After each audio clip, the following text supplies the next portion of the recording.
art fans. You see my ears? They're sticking out to the side. Pretty cool, right? Well, I'm Edith Rose, the art dog, and I'm here to introduce another one of my mom's videos. And since she's not entirely sure what it's going to be about yet, I can't really say what it's going to be about yet in regards to all the technical stuff, but I do know, this is what I do know for sure, I do know that it's going to have a starfish in it. So, I thought that I would sing a song by that David Bowie guy that my mom is always listening to, and it goes like this. There's a starfish floating in the sea. He'd like to come and see us, but I think he has to pee. Yeah, that's by David Bowie. Okay, enjoy the video. Hello, as many of you know, I'm from the West Coast and I like to spend my summers going home and hiking and kayaking around.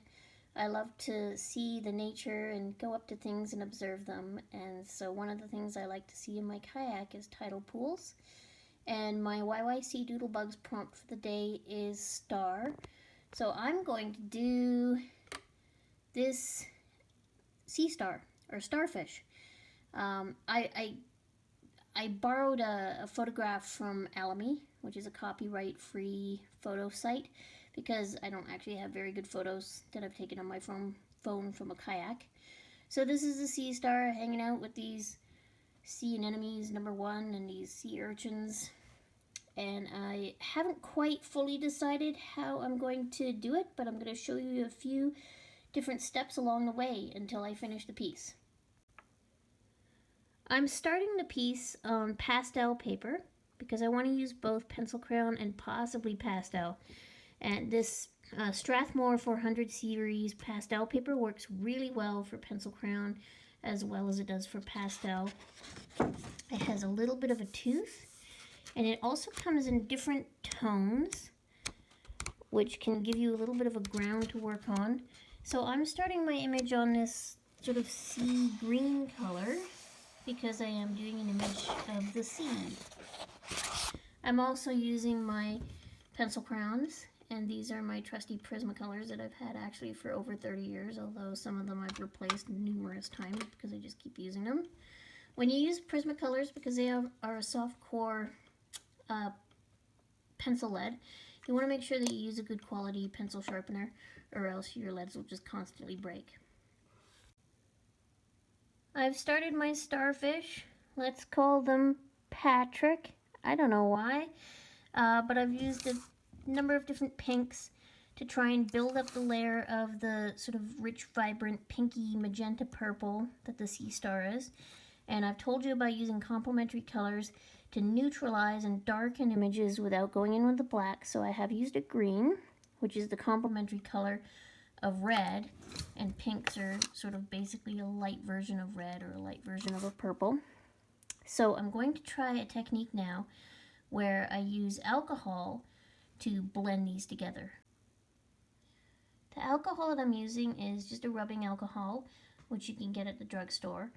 And I pour a little bit into a bowl here, and I'm going to use some Q-tips to blend it. So I'm just going to dip it in and kind of squeeze out the excess on the side of the bowl because I don't want to put too much on here. And then I'm just... So what this does is, because the pencil crayon is wax based, this acts as like a solvent, almost like a paint thinner. And it dissolves some of the binder, which is the wax that's in there, so it can blend the colors and pigments together. And it also works on oil-based pencil crayons. And as you can see, a little bit goes a long way.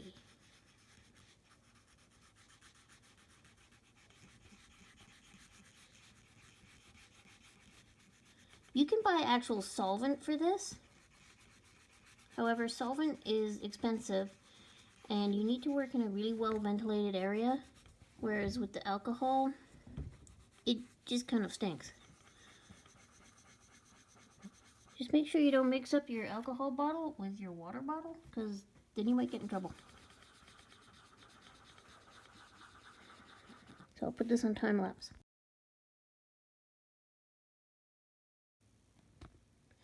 I finished using the solvent, and as you can see, what it did was it blended some of the pigments together, and it filled in some of the grain that with some of the pigment. So what it does is it allows you to add like a few layers and then blend it quite efficiently without putting a lot of wrist strength or effort into it.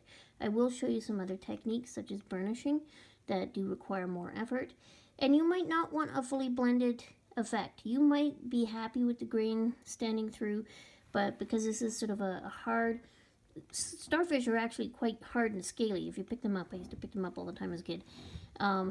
They're hard and scaly and they're kind of shiny, so I didn't want any of the white space showing through, and a little bit still does, but I'm going to go in, once this dries, I'm going to go in with some more pencil crayon and then possibly some pastel to finish that. I want to make sure this dries fully first though, because if I go in with my pencil now, I will just shred the paper.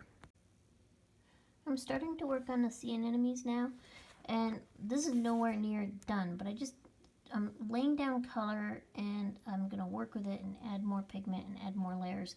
I just kind of want to talk to you about layering in terms of a technique. So as I may have mentioned to you, colors always look better when you add more colors. There's just more depth and there's more richness to the quality of the color. If you look at an apple, that apple is not just red. It's yellow, it's orange, it's green, it might have some brown in it. So I'm using a bunch of different colors to render the color of these sea anemones. So when you work with pencil crayons, sort of the foundation or the basic technique that you're going to work with is layering. And layering is applying color upon color. But you want to be really careful when you're applying your pencil crayons to try and work in a really smooth fashion. And you never want to press too hard all at once. Don't get impatient and think that you have to press really hard, because what happens is that flattens the tooth of the paper, and once you flatten it, you can't get it back. Now there is a technique called burnishing where you purposely flatten it, and it almost like polishes the paper and makes it really smooth to add more pigment on. I'll talk about that later. But you want to sort of master layering first. And layering is adding colors upon different colors. And you might go in different directions to get it solid. So I'll put this on time lapse now.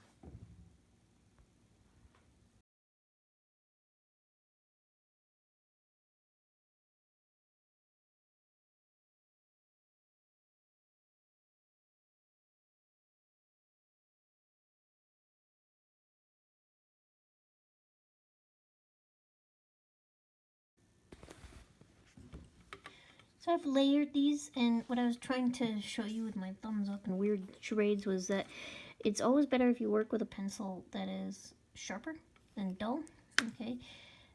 So I'm going to keep working at this, and as I come across different techniques, I'll show them to you as I get to them. After I let the pencil crayon and alcohol dry, I did go in with some more pencil crayon, and I'm adding more details and adding more layers. And I want to go in and make these sort of white scaly bits. I'm just trying to bring it up on my picture. So if you look at the starfish, it has these sort of white scaly bits. And if I tried to sort of just do that with pencil crayon, it would sort of show up. But I have raved about these things before. These are white gel markers, and they're the Uniball Signo brand, and they really, really are the best brand that I have tried. And I've tried quite a few different gel markers, and a lot of them just sort of fade away and get cloudy. These ones show up nice and white against that deep purple, pinky starfish skin. So I'm going to go in and finish the rest of those white crunchy bits. That's a biology term. Crunchy bits. Yep, gonna finish the crunchy bits. See you soon. Earlier on, I mentioned a pencil crayon blending technique called burnishing. And burnishing is when you take a pencil crayon and you go over already existing layers, make sure there's a significant number of layers there already, and you press quite hard and it alters the tooth of the paper underneath and it makes the surface very smooth so that when you add other pigment on top of that, it's almost like a skating rink. It's so shiny.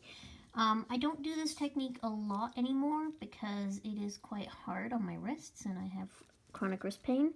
But for these two anemones, they're sort of closed up on themselves and they're very shiny and kind of slimy looking, so I think the burnishing will work well. Now you can do burnishing with different colored pencils. A lot of people will use what's called a neutral blender, which is a pencil crayon without any pigment in it. I can't seem to find mine today, so I can't show it with that. Some people might use white. Oops. Some people might use white, and that will make the overall appearance a bit more milky and pale. You can use different types of grays, and that will neutralize or darken your colors to varying degrees depending on the gray that you use. I'm going to use a color that is similar to the colors that are in my, not that one, this one, in my anemone already. So you go in really hard and press quite hard. I'll put this on time lapse. The reason I chose to burnish with the green pencil crayon was because I actually wanted to add some brightness to this anemone because it was looking a little bit more dull than I wanted. And I didn't want to change the overall color. But you can see when I hold the paper up against the light, you can see how shiny that is. It's almost like a smooth, polished surface, like a roller skating rink or an ice hockey rink. So now I can go in with pencil crayon over top of that. Sorry, it's hard to hold the phone and look through the phone and draw at the same time. And that pencil crayon just glides on over top of that really smooth.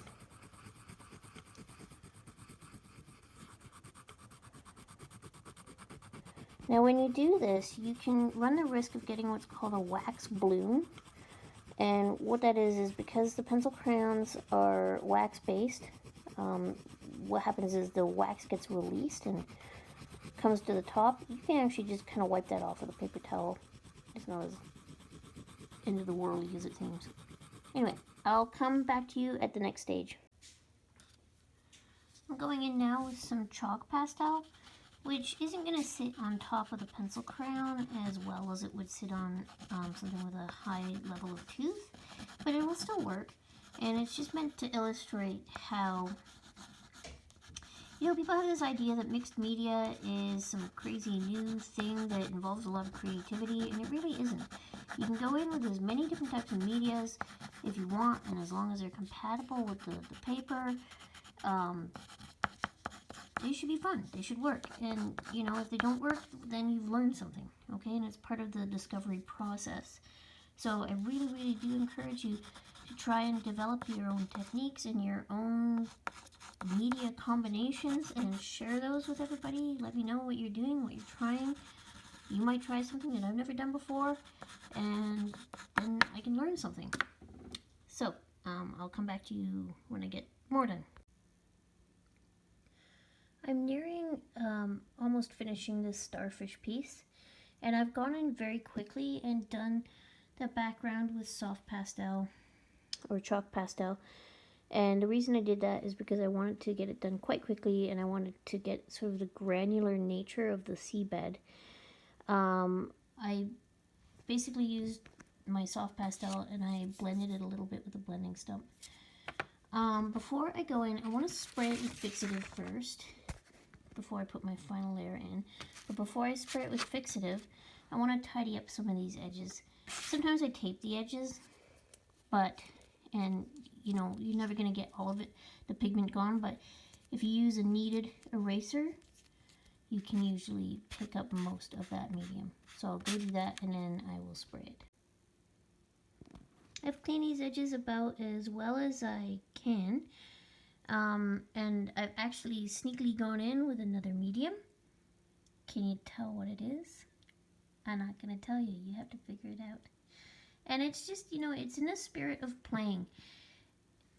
I wanted to get this done quickly because it was for my YYC Doodlebugs prompt, and so I don't like to spend a lot of time on those daily prompts. Could I have done a much better or more realistic job if I'd spent 2 weeks working on this? Yes, I could. But sometimes you have to just get a mark on a page, and you have to play with your medium, and you have to take risks, and you have to kind of lose your fear of making mistakes, whatever they are. I don't know if there are actually mistakes in art. And just having fun. So I'm going to spray this with a spray of fixative before I go in with my final layer of pastel. And this is a technique that pastel artists sometimes use because they sometimes think that the fixative actually dulls the final color, so they fix most of the pastel in place before they go in and put their final coat in. And the fixative that I'm using is this Spectrafix, and it comes in a little bottle like, this, and it goes a long way. So you mix like a little bit of about an eighth of the bottle into this thing with some clear alcohol. They recommended vodka, so I used that. You aren't old enough to buy a vodka, so I think rubbing alcohol works fine. I just bought one of those small bottles that they sell at the those little tiny bottles. Anyway, so the benefit of this is that you don't need to work in a ventilated space, and that's why I'm using it. Also, it doesn't change the color of the pastel at all. It doesn't spray totally evenly though, the way an aerosol fixative would, and actually it works better if I hold the paper up and spray it straight. So that's what I'm going to do. I sprayed it with the fixative, I'm going to let it dry, and then I'm going to put my final touches on it. See you then. The final stage is I'm going to use a trick where I kind of scrape little bits of powder from the pastel with an X-Acto knife, and I won't be able to show you that because I need 2 hands to do that, and so I won't be able to hold the phone and record myself. But it gives a little sort of powdery effect, and that will add to the sandier, gradular effect of the seabed. So I'll show you when it's done. So here I have my mixed media sea star and anemones and urchins tidal pool. I think I spent maybe about 2 hours on this one, and it's 11 by 14, I think, ish. Sounds about right. Yeah, and I'm going to photograph this now and post it onto my YYC Doodlebugs Instagram page. Hope you enjoyed this.